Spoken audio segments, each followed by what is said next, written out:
Automne 1973. Dans une banlieue du Connecticut, deux familles, en apparence modèles, vivent derrière des façades impeccables. Mais quand une tempête de glace menace de paralyser la ville, le vernis craque. La froideur de la nature révèle celle qui s'était déjà installée dans les foyers. Aujourd'hui, laissez-moi vous présenter l'histoire d'un monde figé, où la glace devient le miroir des fractures intimes.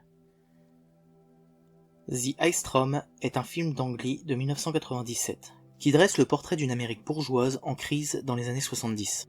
Le film met en scène deux familles, les Hood et les Carver, prisonnières d'un quotidien banal et étouffant. Ang Lee ne commence pas par la tempête. Il débute son film par des foyers, des maisons bien rangées, des salons qui semblent avoir tout pour respirer la tranquillité. Mais derrière ces murs se cache une vérité beaucoup moins confortable. La famille américaine est en crise. Et c'est ce décalage entre l'image et la réalité qui donne au film toute sa force. On suit les Hood et les Carver, deux familles voisines sur le papier. Elles représentent exactement ce que l'Amérique aime montrer d'elle-même. Une banlieue riche, des parents qui réussissent, des enfants qui grandissent sans manquer de rien. Mais en regardant de plus près, on découvre que cette réussite est comme une fine couche de glace fragile, prête à se briser. Chez les Hood, le père Ben, interprété par Kevin Kline, cherche à fuir l'ennui de son mariage dans une liaison extra-conjugale. La mère, Elena, se noie dans une mélancolie silencieuse. Les enfants, Wendy et Paul, respectivement joués par Christina Ricci et Tobey Maguire, ils avancent à tâtons sans guide dans ce monde désorienté. Chez les Carver, ce n'est pas mieux. Le père, Jim, est totalement absent, presque fantomatique. La mère, Jenny, interprétée par Sigourney Weaver, est consumée par l'ennui et cherche des échappatoires dans la luxure. Quant aux enfants, ils grandissent dans un climat où la tendresse parentale est rare, et l'amour semble remplacé par des expériences maladroites et souvent solitaires. Ce que montre Ang Lee, c'est que la famille, ce socle supposé inébranlable, est devenu instable. Les liens sont distendus, parfois inexistants. Les personnages vivent ensemble sans réellement se voir, chacun enfermé dans sa bulle, comme prisonnier d'un hiver intérieur. Et c'est là que la métaphore du froid commence à s'imposer. On sent que la glace n'est pas encore tombée, mais qu'elle est déjà dans les regards, dans les silences, dans l'incapacité des personnages à se réchauffer mutuellement. Ce qui est touchant, c'est que le film ne pointe pas du doigt une faute précise. C'est un malaise collectif. C'est comme si le modèle même de la famille américaine des années 70, avec son confort, ses banlieues bien ordonnées et ses valeurs de façade, portait en lui sa propre fragilité. Et ce malaise, Ang Lee le filme dans le détail. Une conversation interrompue, un regard qui ne trouve pas de réponse, une présence physique qui ne suffit plus à créer du lien. La crise de la famille, c'est avant tout une crise de communication. Les adultes ne parlent pas vraiment à leurs enfants, et quand ils essayent, c'est souvent maladroit, et toujours gênant. Les enfants, eux, observent, imitent, mais n'entendent jamais de mots clairs pour les guider. Le résultat, c'est une série de malentendus, de décalages, où chacun vit son expérience solitaire au sein d'une même famille. Et ce silence, cette incapacité à se dire les choses, prépare le terrain pour ce qui va arriver.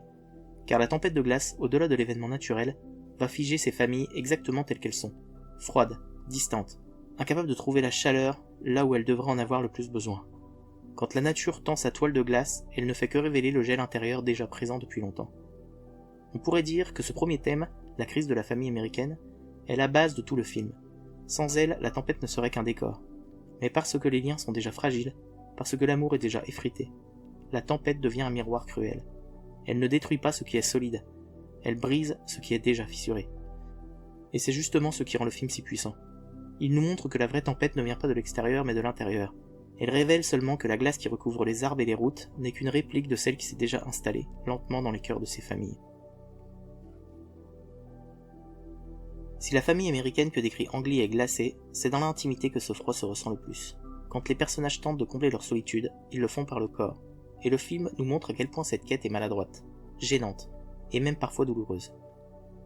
La sexualité dans The Ice Storm n'a rien de libératrice. On est dans les années 70, à une époque où la libération sexuelle, qui a eu lieu durant la décennie précédente, semble promettre plus de liberté, plus d'épanouissement.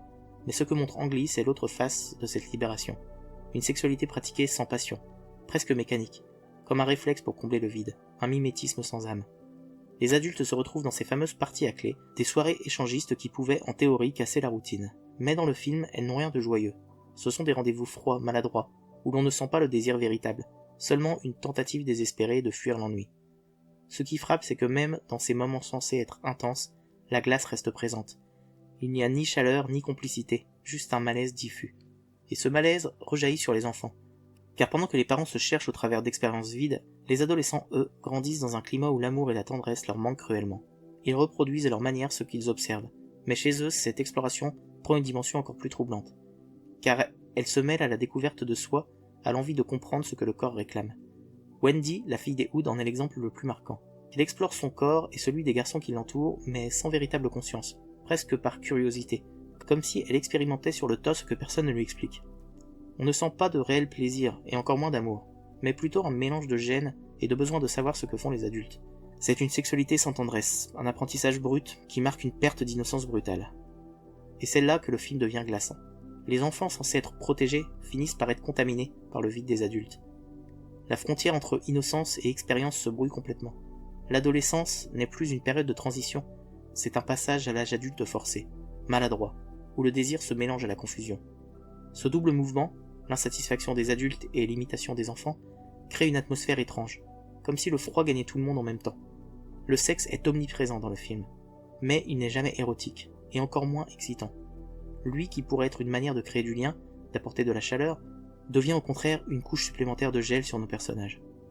Et là encore la tempête agit comme un miroir. Quand la glace recouvre tout, elle fige non seulement les haies et les toits, mais aussi ses expériences ratées, ses tentatives de chercher la chaleur là où il n'y en a pas. Elle montre que la perte de l'innocence, chez les enfants comme chez les adultes, n'aboutit pas à la libération, mais à une désillusion. En réunissant adultes et adolescents dans ce même climat, le film souligne une chose terrible. Il n'y a pas de génération épargnée. Les enfants nés de ses parents sans chaleur grandissent sans repère, et chacun cherche une tendresse qu'il ne trouve pas. Ce qui devrait être une libération des corps et des désirs, une chaude expérience de leurs hormones naissants, se trouve être, comme tout le reste, un mur de glace. C'est probablement l'un des aspects les plus cruels de The Ice Storm. Montrer que le corps, censé être un refuge, devient lui aussi un lieu de malaise, et que dans ce monde, même la découverte de l'amour ou du désir n'a plus rien d'innocent ou d'excitant. Tout est déjà contaminé par le froid ambiant.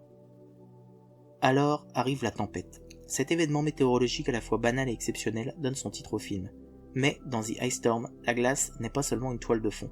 C'est une métaphore immense, un miroir tendu au personnage, et peut-être même à toute une époque. Quand la glace tombe, elle recouvre tout. Les routes deviennent impraticables, les arbres se figent sous des couches transparentes, les maisons semblent piégées dans un cocon de givre. Tout est ralenti, suspendu. Et c'est exactement ce que vivent les personnages. Ils sont eux aussi bloqués dans leur existence, incapables d'avancer, incapables de se réchauffer. La nature vient figer à l'extérieur ce qui est déjà présent à l'intérieur. Ce qui choque dans la manière dont Ang Lee filme la tempête, c'est cette beauté fragile, presque hypnotique. La glace est superbe, elle brille, elle scintille. Mais elle est aussi dangereuse, elle casse, elle brise, elle tue. C'est une image parfaite des familles qu'on observe. En apparence tout est beau, tout est bien ordonné, mais derrière cette surface lisse, la moindre pression peut faire éclater les choses. Mais au-delà de la tragédie, la tempête impose un silence. Dans ce silence, on perçoit quelque chose d'essentiel, une forme de vérité. Quand tout s'arrête, quand les faux semblants ne tiennent plus, quand les familles sont forcées de se voir telles qu'elles sont, ça n'est pas agréable, ça n'est pas réconfortant, mais c'est authentique. La glace fige, mais elle révèle aussi. Et c'est là que le film trouve sa puissance, dans ce parallèle constant entre nature et intimité.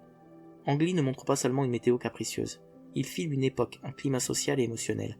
La tempête devient l'image même de la perte de sens et d'amour qui frappe ces familles américaines. Elle est le décor, le symbole et le verdict.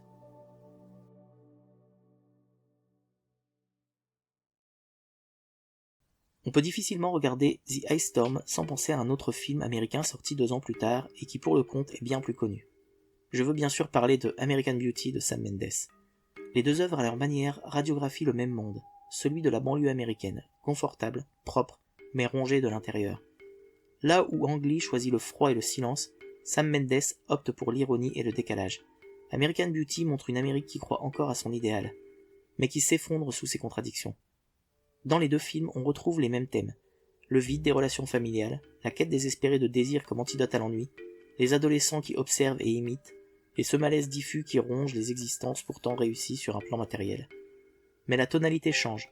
Mendes fait exploser la façade de glace créée par Ang Lee, avec un humour noir et flamboyance tragique. Sam Mendes vient clore un chapitre ouvert 2 ans plus tôt par Ang Lee. American Beauty nous révèle que le froid qui s'est insinué dans les cœurs de ces familles des banlieues américaines ne s'est toujours pas réchauffé 20 ans plus tard. Au final, The Ice Storm n'est pas seulement un drame familial, c'est une radiographie glaciale des familles américaines des années 70. Au moment où les grandes illusions se sont effondrées, où la famille modèle s'est fissurée, où la libération sexuelle a parfois conduit à plus de malaise que de liberté, la tempête de glace, par sa beauté mortelle, nous rappelle une chose. Ce qui brille en surface peut cacher une grande fragilité. Et dans ce monde figé, chacun cherche un peu de chaleur, mais ne sait plus comment la trouver. C'est un film dur, parfois cruel, mais d'une honnêteté rare. Il nous dit que le vrai danger n'est pas toujours dans les événements extérieurs, mais dans le froid qui s'installe lentement dans nos vies, dans nos relations, dans nos familles.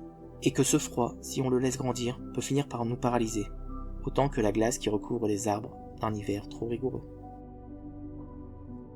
Merci d'avoir regardé cette vidéo, n'hésitez pas à me faire un retour en commentaire si vous avez visionné le film et me dire ce que vous en avez pensé. Si la vidéo vous a plu et que vous avez trouvé l'analyse pertinente, ou simplement pour me remercier de vous avoir fait découvrir un film qui vous semble intéressant, mettez un pouce en l'air à la vidéo, ça me fera vraiment plaisir. Et abonnez-vous pour qu'on continue ensemble à dépoussiérer des pépites oubliées.